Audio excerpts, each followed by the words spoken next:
विद्यार्थी मित्रों, मैं V D Singh from Vivekananda Vidyalaya आज आपको 12th क्लास चैप्टर नंबर 3 मानव प्रजनन तंत्र के MCQs समझाऊंगा।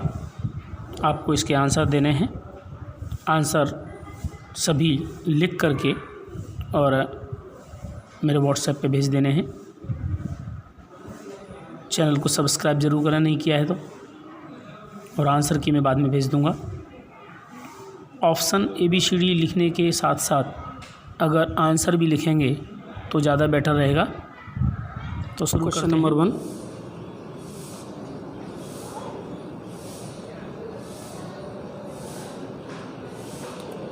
दोनों वृषण में कुल कितने कक्ष होते हैं? 500, 250, 125 और 300। वृषण बाहर रहने के कारण कितना तापमान अंतर रखते हैं?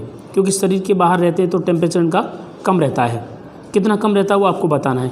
क्यों कम रहता है? क्योंकि शरीर के टेम्परेचर पर शुक्र कोशों का मेटामॉर्फोसिस यानी कि उसका रूपांतरण है वो व्यवस्थित नहीं हो पाएगा, इसलिए उसका टेम्परेचर कुछ कम होता है। कितना कम होता है? यहाँ से ऑप्शन 2 से 3 डिग्री, 2 से 2.5 डिग्री, 3 से 4 डिग्री सेंटीग्रेड और 1 to 2 डिग्री सेंटीग्रेड, इनमें से कौन सा आंसर राइट है? प्रत्येक कक्ष वृषण पालिका में कितने शुक्रजन नलिकाएं होती हैं? यानी कि पूरे के पूरे शुक्रपिंड के अंदर एक पालिका में कितनी शुक्रजन नलिकाएं पाई जाती हैं? तो आंसर में 3, 1 से 3, 2 से 3 या 2। क्वेश्चन नंबर 4 है लैंडिंग कोश के कार्य। शुक्रकोश को पोषण देना, उत्सेचक का निर्माण करना, एंड्रोजन हार्मोन उत्पन्न करना या उपरोक्त सभी कार्य करता है। यानी लैंडिंग के कोष जो कि वृषण पालिका के अंदर पाए जाते हैं उनके कार्य क्या हैं? पुरुष जनतंत्र का सही स्थान कहाँ है? पुरुष जनतंत्र कहाँ पर पाया जाता है? उदर प्रदेश में, शरीर के बाहर, श्रोणि प्रदेश में या गुदा प्रदेश में? तो इसका आंसर आपको ढूंढ के लिखना है। बल्बयुरेथ्रिक ग्रंथि का कार्य क्या है? पोषण देना, शुक्राणु प्रचलन में मदद करना, स्नेहन लुब्रिकेशन के लिए या कैल्शियम आयन प्रदान करना। क्वेश्चन नंबर 7 है जर्म कोशिकाओं को पोषण कौन प्रदान करता है? जर्म कोशिकाएं मतलब जो कोशिकाएं विकास कर रही होती हैं उन कोशिकाओं को पोषण कौन देता है, न्यूट्रिशन कौन देता है? तो बल्बयुरेथ्रिक ग्रंथि, लैंडिंग की कोश या सर्टोली कोश या तीनों कोशिकाएं इसमें भाग लेती हैं यानी कि सभी। क्वेश्चन नंबर 8 अंडाशय की लंबाई क्या है? 2 से 3 सेंटीमीटर यानी कि A 2 centimetre, B 3 centimetre, C 4 centimetre और D 2 से 4 सेंटीमीटर। क्वेश्चन नंबर 9 शुक्रवाहक एवं शुक्राशय वाहिनी जुड़कर कौन सी नलिका बनाती हैं? यानी शुक्रवाहक जो शरीर के अंदर प्रवेश करता है उसके बाद में शुक्रवाहिनी जुड़कर क्या बनाती हैं? तो दोनों के साथ मिलने से शुक्राशय वाहिनी और शुक्रवाहक क्या बनाते हैं? तो अधवृषण नलिका, शुक्रवाहिनी या शुक्र श्राविणी सिक्रेशन करने वाली या स्वखलनी वाहिनी। स्वखलनी वाहिनी मतलब इजैकुलेटरी डक्ट। नर में मूत्रमार्ग कौन सी नलिका द्वारा मिलकर बनता है? स्वखलनी वाहिनी व प्रोस्टेट नलिका दोनों मिलकर, या अधिवेशन नलिका व शुक्रवाहक मिलकर, या शुक्रवाहक और स्वखलनी नलिका मिलकर, या स्वखलनी नलिका व मूत्राशय नलिका दोनों मिलकर बनाती हैं। तो इसके आंसर में आप कौन सी दोनों नलिकाएं मिलकर बनाती हैं डिसाइड करके आंसर दें। निम्न में से कौन सा भाग जोड़ी में नहीं होता? यानी कि पेयर में नहीं होता, 2 नहीं होते। शुक्रपिंड 2 होते हैं, अंडपिंड भी 2 होते हैं, लघुभगोष्ठ और भगसेफ। इन चारों में से कौन सा आंसर राइट है आपको ढूंढ के बताना है। कौन सा भाग जोड़ी में पाया जाता है? बृहद्भगोष्ठ, योनिच्छद, जघन और गर्भाशय ग्रीवा जोड़ी में पाए जाने वाला भाग को नाम बताना है। निम्न में से कौन सा अंग नर में नहीं होता? एक मूत्रवाहिनी, अंडवाहिनी, मूत्रजनन नलिका या A और B दोनों। 14वां क्वेश्चन निम्न में से कौन सी रचना सबसे छोटी होती है? स्तनपाली, स्तनकूपिका, तुम्बिका या एम्पुला। क्वेश्चन नंबर 15 कई स्तन वाहिनियाँ जुड़कर बनाती हैं दुग्धवाहिनी, स्तन नलिका यानी एम्पुला और स्तन तुम्बिका। इनमें से कौन सी आपस में जुड़ती हैं, जुड़ करके कुछ रचनाएं बनाती हैं? ये रचनाएं भी जुड़ कर कुछ बनाती हैं और अंत में खुलती हैं। कूपिकाएँ कहाँ खुलती हैं? स्तनपालिका में, दुग्ध वाहिनी में, या एम्पुला में, या तुम्बिका में। ये चारों ऑप्शन में से एक ऑप्शन कौन सा है, चुनकर बताएं madam. Question number 17, GnRH hormone कहाँ से उत्पन्न होता है? पिट्यूटरी ग्रंथि में से, शुक्रपिंड में से, अंडपिंड में से, या हाइपोथैलेमस में से?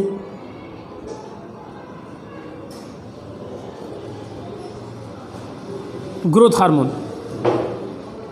तो ये RH लगा है ना, इसके आधार पर आपको ढूंढना है, सीधे पिट्यूटरी ग्रंथि नहीं लिख देना है। ये कहाँ से उत्पन्न होता है सोच करके बताना है। ल्यूटिनाइजिंग हार्मोन कहाँ से उत्पन्न होता है? ऑप्शन जो के तो ऊपर के जैसे हैं, पिट्यूटरी ग्रंथि, शुक्रपिंड, अंडपिंड और हाइपोथैलेमस। प्राथमिक शुक्राणु कोशिका होती है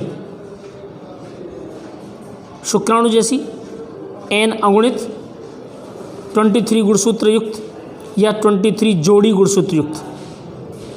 क्वेश्चन नंबर 20, शुक्र कोश जनन में द्वितीयक शुक्राणु कोशिका की संख्या होती है, कितनी होती है? 2 कोश युक्त, 1 कोश युक्त, 3 कोश युक्त, या 4 कोश युक्त? यहाँ चित्र वाला क्वेश्चन आ रहा है। चित्र में ए को पहचानो, ए व बी। यहाँ पर जो रेड कलर का है वो ए है, और जो ग्रीन कलर का है वो बी है, इसलिए रेड कलर से बना देता हूँ इसको। और ये बी है, आपको ये बताना है।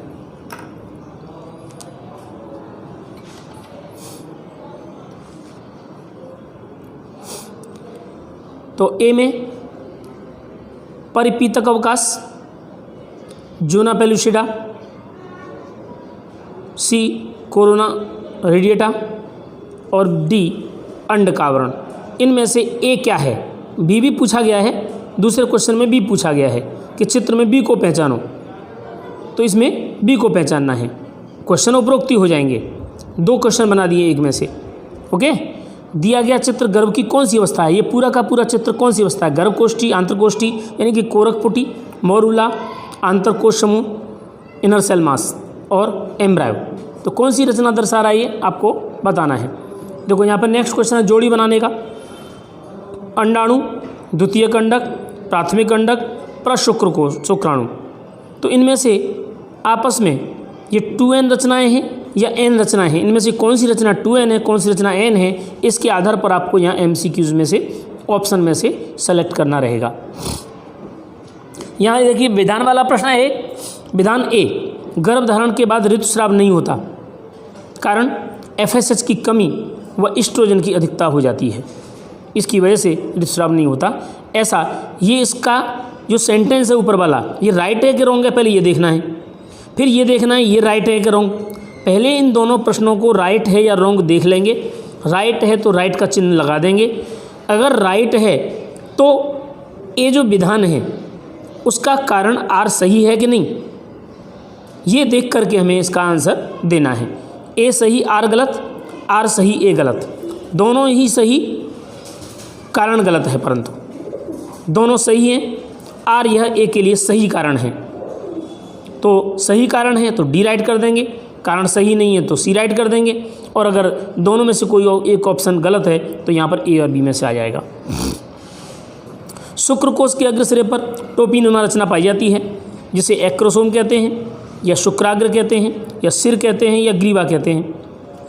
अंडोत्सर्ग का सही समय है ऋतुस्राव से शुरू में 14वें दिन, ऋतुस्राव के बाद में 14वें दिन, ऋतुस्राव से पहले 16वें दिन, और ऋतुस्राव से पहले 15वें दिन।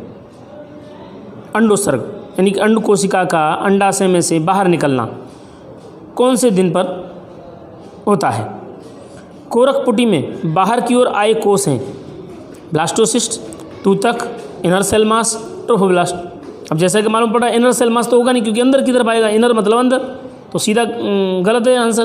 तो कौन सा स्तर बाहर आया हुआ है उसके बारे में बताना है। भ्रूण का हृदय निर्मित होता है कौन से महीने में? 1 माह से पहले, यानी कि 1 माह पूरा, गर्भ विकास के 1 माह पूरा होने से पहले या दूसरे माह के बाद या तृतीय मास के अंदर या 1 माह के बाद।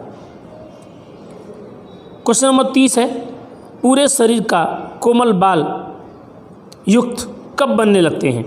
शरीर पर कोमल बाल गर्भ विकास के दौरान की बात है ये। गर्भ विकास के दौरान कब इनके बनने लगते हैं? तो इसके ऑप्शन हैं प्रथम तिमाही के अंत में, दूसरे तिमाही में, 24वें सप्ताह में या दूसरे तिमाही के अंत में। ये 30 क्वेश्चन हैं, इनके आंसर आपको देने हैं।